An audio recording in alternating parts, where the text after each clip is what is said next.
જ્યારે પહેલાના જમાનામાં બ્રાહ્મણો સારું કામ કરતા હતા, મંત્રપાઠ કરતા હોય, કોઈ ગામ માટે યજ્ઞ કરતા હોય, તો ત્યારે એ લોકોના યજ્ઞમાં સારા કામમાં ભંગ પાડવા માટે એ રાક્ષસો હવનમાં હાડકા નાખવા આવતા હતા.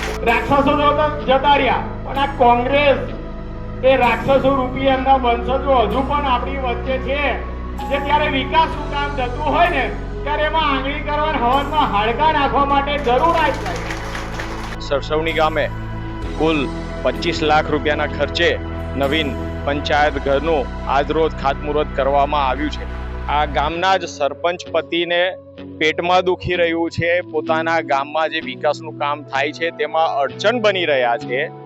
તેમનું કહેવું એવું હતું કે ધારાસભ્યએ આમંત્રણ નથી આપ્યું, તો સરપંચ પતિ જે વહીવટ કરે છે, અનગઢ વહીવટ કરે છે, એમને કહેવા માંગીશ કે ધારાસભ્ય મહેમાન હોય, ગામજન જે વહીવટી તંત્ર કામ કરે છે એને ધારાસભ્યને આમંત્રણ આપ્યું હતું, અને આ ગામના પ્રથમ નાગરિક તરીકે સરપંચ અને બીજા નાગરિક તરીકે એમના પતિ આવે છે, તો એમને પણ હાજર રહેવું જોઈએ.